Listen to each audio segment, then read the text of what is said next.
শিক্ষার্থীরা, আজকের ক্লাসে তোমাদেরকে স্বাগতম। আমাদের সাবজেক্টটি হচ্ছে ফাইন্যান্সিয়াল ম্যানেজমেন্ট।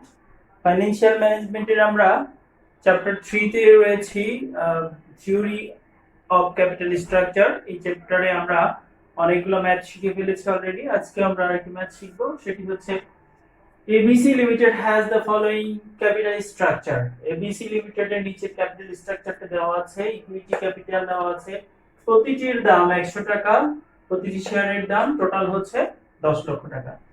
আবার 12% ডেট হচ্ছে 5 লক্ষ, টোটাল ক্যাপিটাল 15 লক্ষ। আমাদের বলা হচ্ছে যে the company wishes to raise টাকা 5 লাখ ফর এক্সপানশন প্রোগ্রাম। তারা এই কোম্পানি চাচ্ছে, এটা হচ্ছে তাদের পুরাতন যে ক্যাপিটাল স্ট্রাকচার সেটি দেওয়া আছে। এখানে বলা হচ্ছে আবার যে তারা 5 লক্ষ টাকা আবার নতুন করে বৃদ্ধি করতে চাচ্ছে তাদের কোন একটি এক্সপানশন প্রোগ্রাম, মানে প্রতিষ্ঠানটি বড় করার জন্য। তাই বলছে the following alternative are available. এই যে 5 লক্ষ টাকা তাদের দরকার, এই 5 লক্ষ টাকার জন্য তাদের তিনটা অল্টারনেটিভ রয়েছে। অর্থাৎ এই তিন জায়গা থেকে যে কোনো এক জায়গা থেকে তারা অর্থ সংগ্রহ করতে পারে তিন পদ্ধতিতে। তাহলে এখানে এক নাম্বার পদ্ধতি হচ্ছে 100% ইকুইটি, মানে পুরো 5 লক্ষ টাকাটাই তারা ইকুইটি হিসাবে নিয়ে আসতে পারে। আবার বিকল্প বলছে যে না, 50% ইকুইটি নিয়ে আসতে পারে এবং 50% ডেট আনতে পারে। আর যদি ডেট নিয়ে আসে তাহলে তার ইন্টারেস্ট রেট হচ্ছে 12%। তাহলে 5 লক্ষ টাকার মধ্যে 50% নিয়ে আসবে ইকুইটি, তার মানে অর্ধেক 2,50,000 টাকা নিয়ে আসবে হচ্ছে ইকুইটি, আর 2,50,000 নিয়ে আসবে কিসের মাধ্যমে? ডেটের মাধ্যমে। 3 নাম্বার রিকোয়ারমেন্টে বলা হচ্ছে 100% ডেট আর 12%। 100% মানে হচ্ছে পুরো 5 লক্ষ টাকাই তারা ডেটের মাধ্যমে নিয়ে আসবে এবং এখানেও ইন্টারেস্ট রেট হবে 12%, এখানে 12%। আমাদের বলেছে যে ইবিআইটি ইজ টাকা 20 লাখ, 20 লাখ হচ্ছে তাদের ইবিআইটি এবং ট্যাক্স রেট হচ্ছে 40%। ক্যালকুলেট ইপিএস, আমাদের ইপিএস নির্ণয় করতে হবে। And which one would you prefer, এবং যে তিনটা পদ্ধতির মধ্যে তুমি কোন পদ্ধতিটা ভালো সেটি আমরা মানে প্রিফার করব, অধিক পছন্দ করব সেটি। And which one would you prefer also calculate indifference EBIT. Indifference EBIT বের করতে বলছে আবার আমাদের, সেটা কাদের মধ্যে থেকে? 2 এবং 3 এর, 2 এবং 1 এবং 2 ব্যবহার করে ইবিআইটি বের করতে হবে। তো শিক্ষার্থীরা, এই ছিল আমাদের তথ্য। এখন আমরা চলে যাব সলিউশনে। তো সলিউশনে প্রথম কাজ হচ্ছে আমরা কি বের করব? ইপিএস। আমরা ইপিএস বের করব। তো ইপিএস বের করতে হলে তোমাকে আগে যে কাজটি করতে হবে, কিছু ওয়ার্কিংস করে নিতে হবে। যেমন প্রথম নাম্বার ওয়ার্কিংস হচ্ছে আমাদের নাম্বার অফ ইকুইটি বা নাম্বার অফ শেয়ার বের করে নিতে হবে। তারপরে ইন্টারেস্ট কত সেটি বের করে নিতে হবে। তো আমরা প্রথম ওয়ার্কিংসটা এই যেখানে আমি একটু ছকটা এঁকে রেখেছি, সেটা হচ্ছে দেখো calculation of number of share. আমরা নাম্বার অফ শেয়ার বের করব। অল্টারনেটিভ লিখেছি, তিনটা অল্টারনেটিভস, তাই না? এই যে এখানে বলা ছিল তিনটা alternatives, 100% equity, 50% equity and 50% debt, আর হচ্ছে 3 নাম্বার 100% ডেট। আচ্ছা, এখানে আমাদের প্রথম হচ্ছে আমরা লিখেছি ওল্ড। ওল্ড কি? Old share, new share. মানে ওল্ড বলতে আমরা কিন্তু এই যে ক্যাপিটাল স্ট্রাকচার আগেই ওল্ড ছিল, এটাকে বলা হচ্ছে কি ওল্ড ক্যাপিটাল স্ট্রাকচার। এখানে তথ্যগুলো হবে আমাদের ওল্ড, আর নতুন করে যেখান থেকে যেগুলো নিয়ে আসবে সেটা হচ্ছে আমাদের নিউ।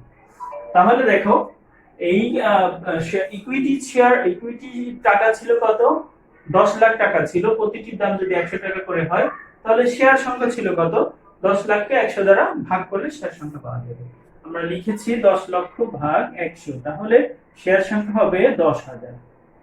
যদি এটা ভাগ করি 10,000 হবে। তাহলে ওর শেয়ার কিন্তু তিনটা বিকল্পতেই কিন্তু 10,000, এটা কোনো চেঞ্জ নাই। কিন্তু নিউ শেয়ারে এসে বলছে যে তাদের নতুন করে দরকার হবে কত? 5 লক্ষ টাকা।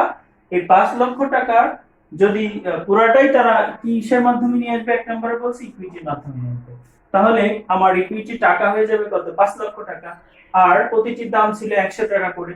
সুতরাং 5 লক্ষকে 100 দ্বারা ভাগ করতে হবে, নতুন শেয়ার সংখ্যা তাহলে পাওয়া যাবে। 5 লক্ষ ভাগ 100, তাহলে আমাদের হয় হচ্ছে 5,000। 5,000 শেয়ার হয়। আচ্ছা, এবার 2 নম্বরে বলছে যে পুরাটা কিন্তু তারা 5 লক্ষ টাকা ইকুইটি না, 5 লক্ষ টাকার মধ্যে 50% নিয়ে আসবে ইকুইটি। তাহলে আমার ইকুইটি আনলে সেখানে নাম্বার অফ শেয়ার থাকবে।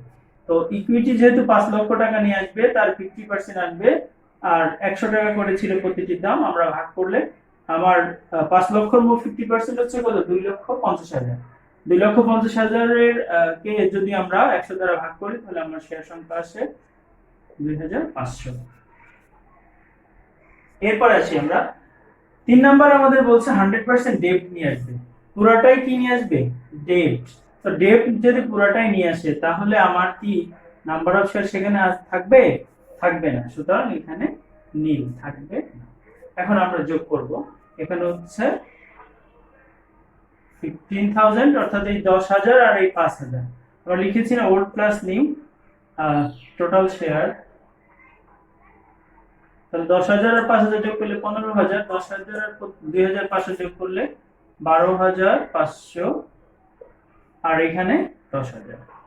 তাহলে আমরা কিন্তু নাম্বার অফ শেয়ার পেয়ে গেলাম। একটু খেয়াল করো, নাম্বার 1, এই জন্য এটাকে আমরা বলি N1, আর এটা যেহেতু নাম্বার অফ শেয়ার কেন্দ্রে প্রকাশ করা হয়, এটা 2 নাম্বার অল্টারনেটিভস, এটা N3 3 নাম্বার অল্টারনেটিভস। আমি একটু জাস্ট এখানে, যেহেতু এই কমেন্টগুলো আমাদের লাগবে পরে, সো লিখে রাখতেছি 15,000 N2 N3 12,500, আর হচ্ছে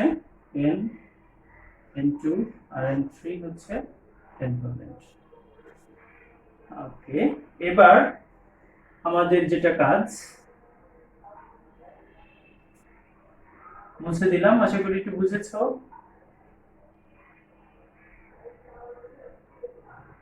2 নাম্বার ওয়ার্কিংস করব আমরা। 2 নাম্বার ওয়ার্কিংস হচ্ছে আমাদের ইন্টারেস্ট বের করতে হবে।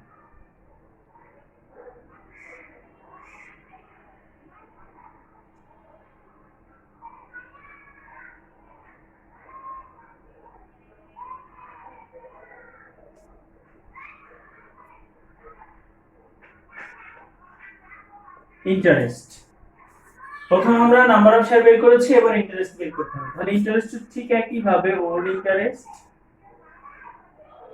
New interest, total interest. Total interest old plus.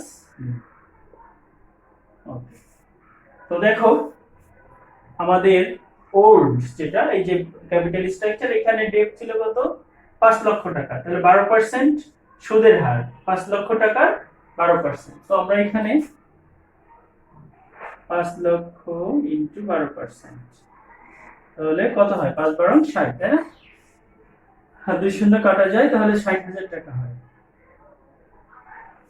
একটু ক্যালকুলেটর চেক করব আমরা, তাহলে আমাদের জন্য সুবিধা হয়। 5 লক্ষ ইনটু 0.12, 60,000 নো ডাউট। তাহলে 60,000, ওল্ড সবগুলোতে একই হবে, 60,000 60,000। এবার আসো, 1 নাম্বার বিকল্পে ছিল পুরাটাই 5 লক্ষ টাকা তাদের দরকার, পুরাটাই তারা কি কিসের মাধ্যমে নিয়ে আসবে, ইকুইটি। তাহলে আমার নতুন ডেট নাই, সো ইন্টারেস্টও নাই। 2 নম্বরে আমার কিন্তু 50% নিয়ে আসবে হচ্ছে ডেট, তাহলে 5 লক্ষর 50% ডেট নিয়ে আসবে। এজন্য আমি এখানে লিখে দিই 5 লক্ষ ইনটু 50%, এটার আবার 12% ইন্টারেস্ট দিতে হবে। তাহলে 5 লক্ষর 50% হচ্ছে 2,50,000, আর 2,50,000 12% হচ্ছে 30,000। 30,000। ওকে, নেক্সট হচ্ছে আমাদের 3 নাম্বার। 3 নাম্বারে পুরোটাই ডেট, তার মানে 5 লক্ষ টাকায় কি তারা ডেট নিয়ে আসবে। সুতরাং এখানে এই 5 লক্ষ টাকা নতুন করে নিয়ে আসবে, তার 12% সুদ দিতে হবে, তাহলে 60,000 টাকা। এখন আমরা যোগ করব, এখানে 60,000, এখানে হচ্ছে আমার 60 আর 30 90,000, 60 60 1,20,000। তাহলে আমরা ইন্টারেস্ট পেয়ে গেলাম। তাহলে ইন্টারেস্ট আমাদের ছিল 60,000, 90,000, আর হলো 1,20,000। জাস্ট একটু মনে রাখার জন্য আমরা লিখে রাখলাম, এটা দরকার হবে। আচ্ছা প্রিয় শিক্ষার্থীরা, আর তো এখানে নাই অন্য কোনো তথ্য, অনেক সময় প্রিফারেন্স শেয়ার থাকতে পারে, যেহেতু নাই সেটা এখন আর বলছি না। তাহলে আমাদের এবার আমরা ইপিএস বের করতে পারি। তাহলে মুছে দিলাম।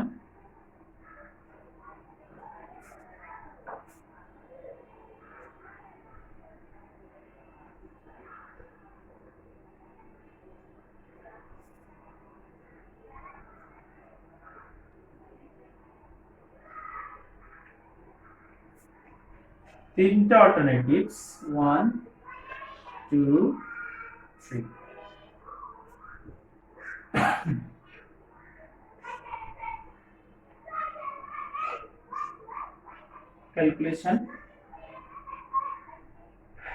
calculation of EPS earning per share বের করছি। alternatives 1 alternatives 2 alternatives 3 তিনটা alternatives এর জন্য আমরা অঙ্ক করব। তাহলে প্রথমে আমাদের আছে EBIT লিখতে হবে, সব সময় এটা লিখি EBIT। তো EBIT হচ্ছে আমার কত, 20 লক্ষ টাকা লিখে দিলাম। সব রিকোয়ারমেন্টের জন্য একই 20 লক্ষ। EBIT থেকে ইন্টারেস্ট মাইনাস করতে হবে। EBIT থেকে আমরা ইন্টারেস্ট মাইনাস করব।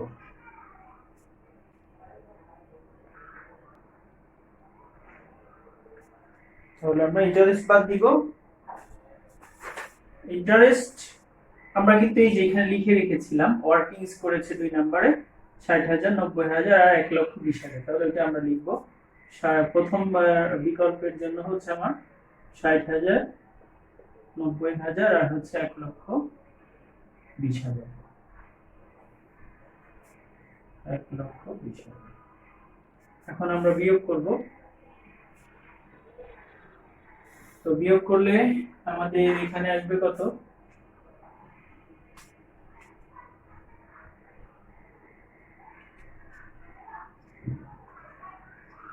সে 19,40,000।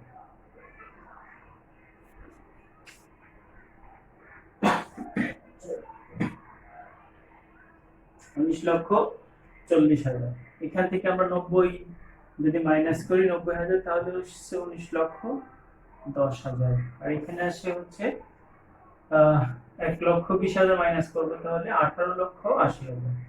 18,80,000 এটি আসে আমাদের। তাহলে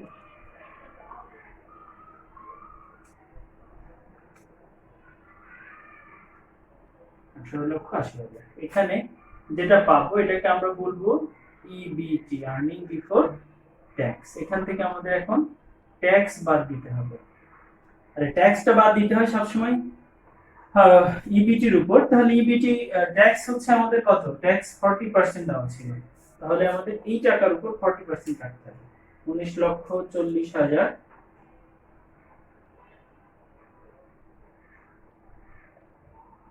ইনটু 40%,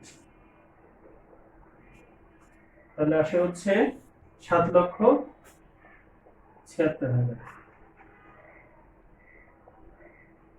7,76,000 আসবে আমাদের। তারপর হচ্ছে 19,10,000, এটার উপর 40% কাটবো আমরা, তাহলে আসবে 7,64,000। আর 18,80,000,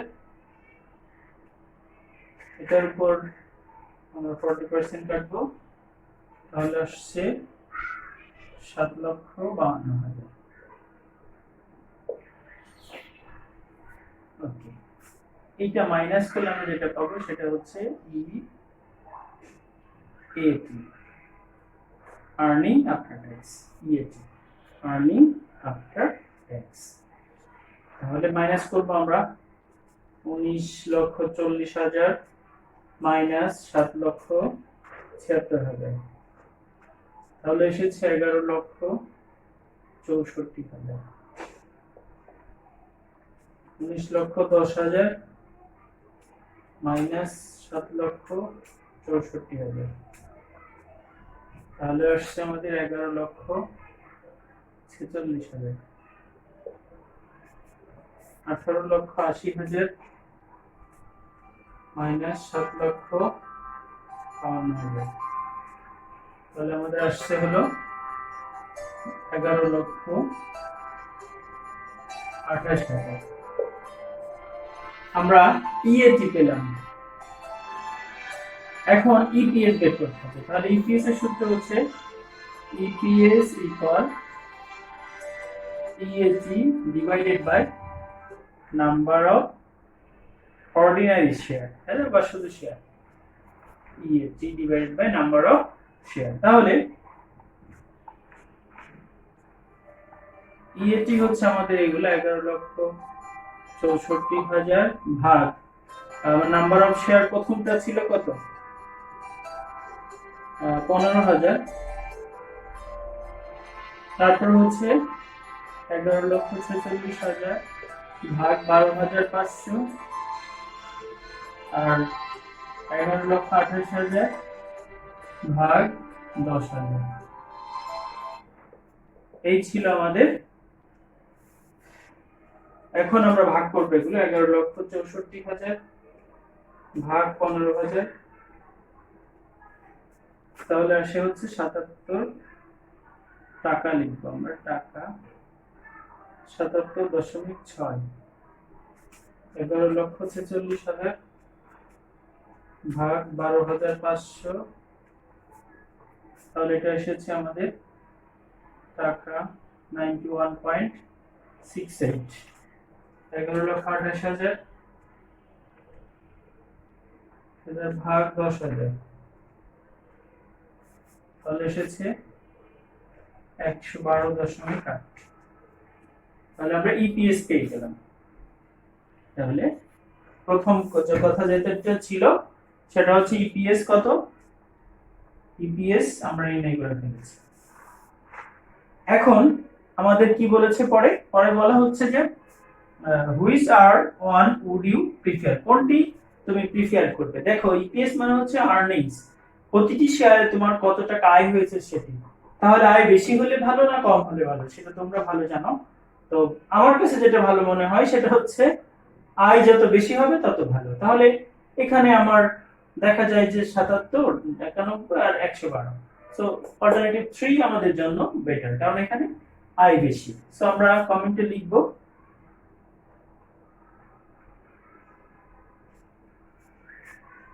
we should prefer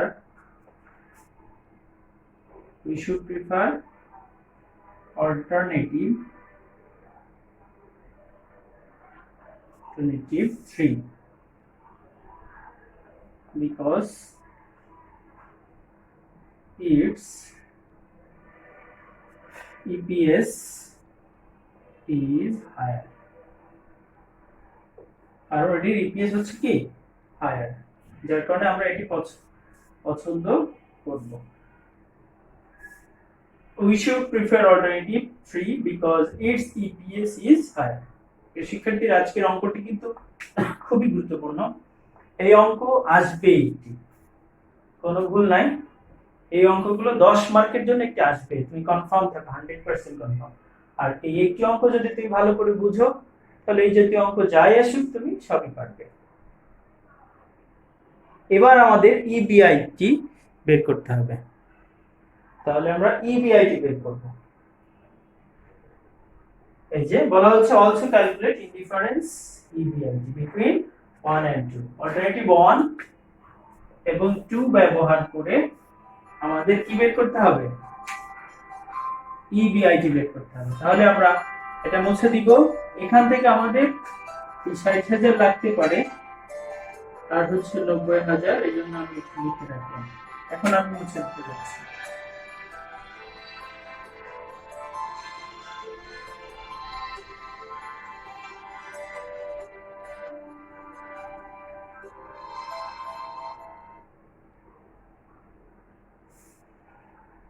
ওকে, তাহলে আমরা লিখব ক্যালকুলেশন অফ ইনডিফারেন্স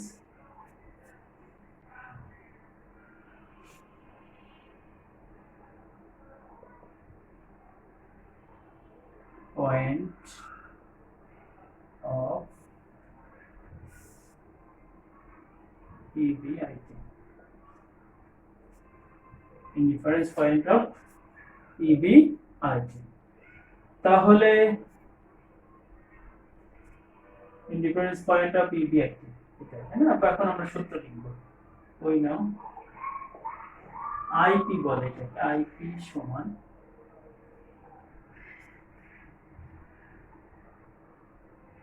হচ্ছে কিসের সূত্র?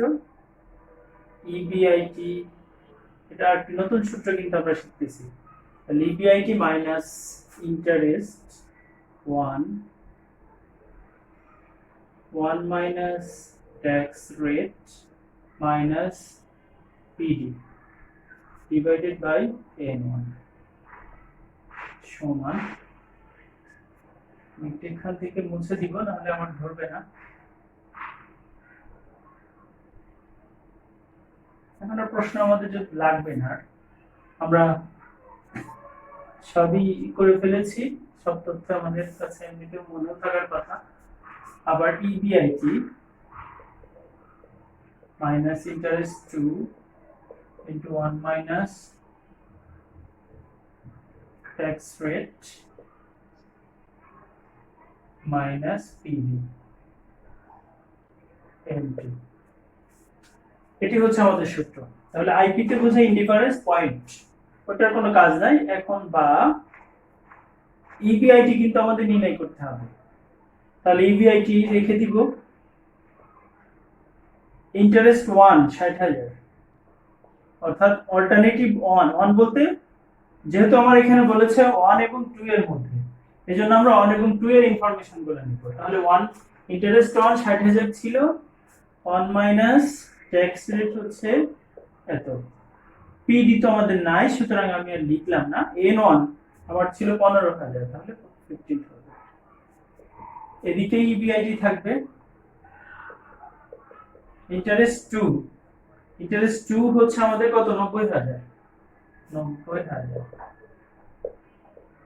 মাইনাস 1 মাইনাস 0.40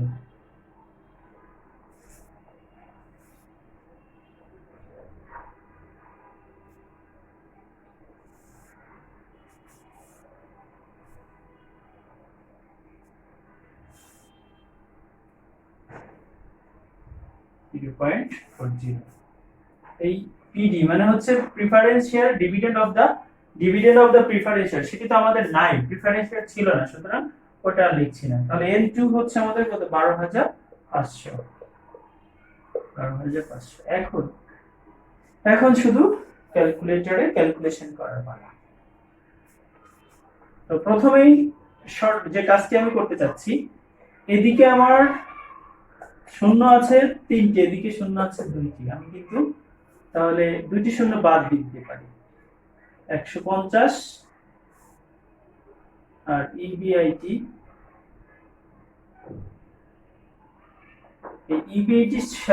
ইবিআইটি মাইনাস 60,000,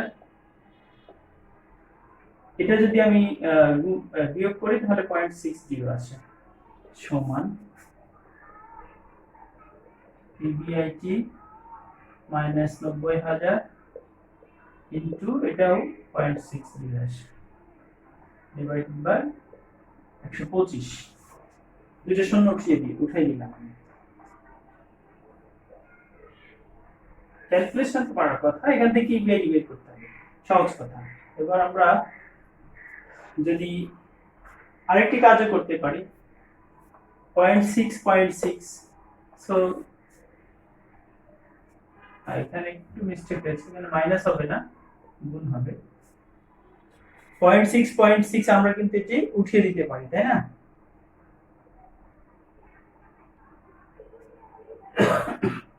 আচ্ছা, অথবা আমরা গুণ করতে পারি, তো গুণই করি, আরেকটা লাইন করি। তাহলে এখানে হচ্ছে 0.60 ইবিআইটি মাইনাস 60,000 ইন্টু 0.6, তাহলে আসছে আমাদের 36,000। এখানে 150,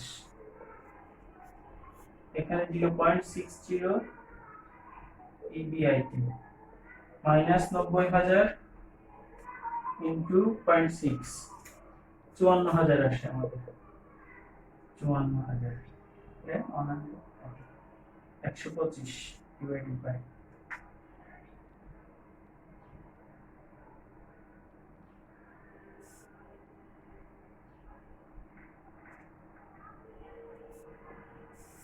এখন বজ্র গুণনের কথা তো জানো, তো সে বজ্র গুণ করব আমরা এটার সাথে এটা, এটার সাথে এটা, এভাবে দেখি। তাহলে এইটা দিয়ে আগে গুণ করি আমরা। 0.6 ইনটু 150, 150 ইনটু 0.6 কত হয়? 90 হয়। 0.6 ইনটু 125 কত হয়?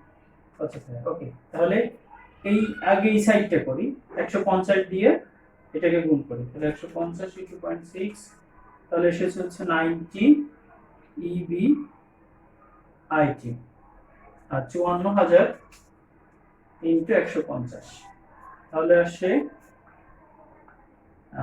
তোমার 81 লক্ষ। এবার এদিকে গুণ করবো, তাই না? 0.6 ইনটু 125, তাহলে আসে 75 EBIT মাইনাস 36,000 ইনটু 125, 45 লক্ষ আছে। 45 লক্ষ।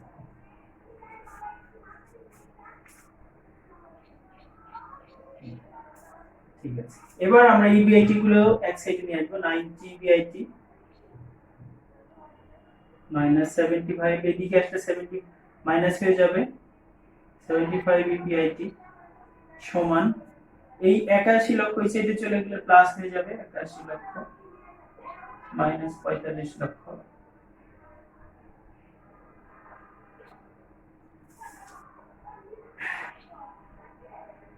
তারপরে কি হয় আমাদের এখানে 90 থেকে আমরা 75 মাইনাস করি, তাহলে ওই 15 ইবিআইটি ইকুয়াল, ওইটা যদি 81 থেকে মাইনাস করি, 81 মাইনাস 45, তাহলে 36 লাখ। এখন ভাগ করব, ইবিআইটি সমান 36 লাখ ভাগ হচ্ছে 15, 36 লাখ ভাগ 15, তাহলে এসেছে 2,40,000। এখানে লিখলাম, সুতরাং ইবিআইটি সমান 2,40,000। তাহলে কিন্তু আমাদের কাঙ্ক্ষিত আনসার আমরা পেয়ে গেলাম। আমরা দেখলাম তাহলে আমাদের ইনডিফারেন্স পয়েন্ট অফ ইবিআইটি হচ্ছে কত? 2,40,000। প্রিয় শিক্ষার্থীরা, আজকের অঙ্কটি আমি কিন্তু আরেকবার বলেছি, আবার বলছি, আজকের অঙ্কটি আমাদের অনেক ইম্পর্টেন্ট। এটা কিন্তু বারবার ভিডিওটি দেখবে এবং একটি অঙ্ক ভালো করে বুঝে তারপরে আমাদের হোমওয়ার্কটি করতে হবে। আমি হোমওয়ার্ক দিব।